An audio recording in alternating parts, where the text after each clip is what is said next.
On this James the Bike Guy, we're taking a look at something pretty cool.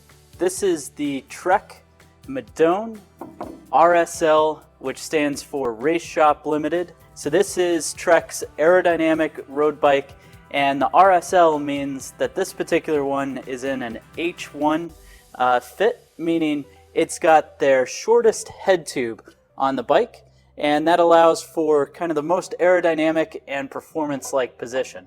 Now, this Trek Madone takes in a whole bunch of technology that Trek's used on a lot of their bikes, including their 700 series carbon construction, which is the lightest weight carbon that they make. These are, of course, then finished and painted and everything here in the United States in Waterloo, Wisconsin.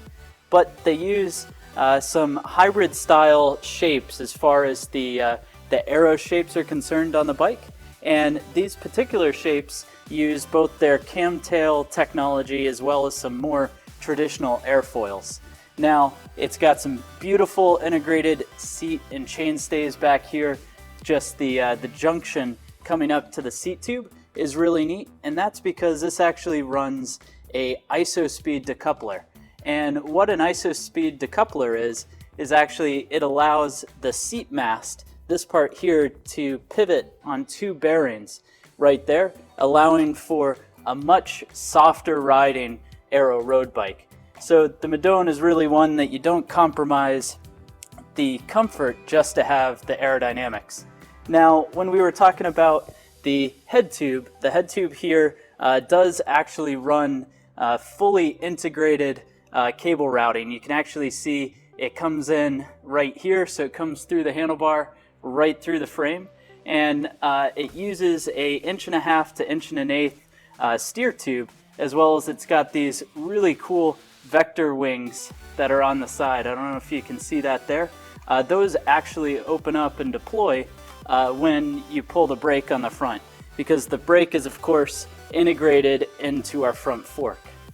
So on that front fork, if we take a look at it here, it is a real nice looking fork for sure. You've got real beefy blades, and of course this uses now Bontrager's direct mount caliper, as it actually uses a cable that goes straight up to actuate. That way they can get the brakes to be right integrated into the fork legs. Now, if you check out the steer tube's kind of interesting here, because it's not quite round. It's actually got some shape to it there, and the shape is there so that you can run the cable straight down to that front brake.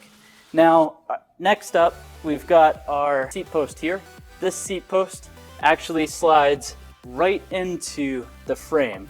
So this is a specific seat post for the Madone, and it offers the ability to use that ISO-speed decoupler that's on the bike.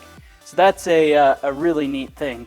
Now, of course, Trek does do all integrated cable routing. They've got a spot for Di2 or your mechanical, and then it's going to run a BB90 bottom bracket here for a real stiff bottom bracket. And then on the chainstay, if you check inside of there, you'll actually see something called Duo Trap. So it's got a spot for an integrated speed and cadence sensor. Of course, you've got replaceable derailleur hangers, and just overall a really beautiful frame. I mean, I love the junction up here where that ISO-speed decoupler is, and the seat stays that go top tube down to seat stay. Now, what's neat is because this is a 700 series, you can see that it's assembled here in the United States, and just really is a great riding bike. So the next up here is, let's go ahead and place the frame, the fork, and then of course the seat post onto a scale so you can see exactly what this Trek Madone 700 Carbon Series H1 bike weighs. First onto our scale here is going to be the fork. Now this is an uncut fork, so this fork comes in for the Madone at 413 grams. Now that's pretty normal, not a super lightweight fork, but to be expected for this type of bike. Now our seat post that's specific to the bike comes in at 133 grams, of course all carbon. and then let's go ahead and find out exactly what the frame weighs. Sort of put it on an angle here to get it to balance for us. But the frame comes in at 1,104 grams. So overall, not the lightest weight setup, but I gotta say, for the performance and the aerodynamics that you get, this is one heck of a bike.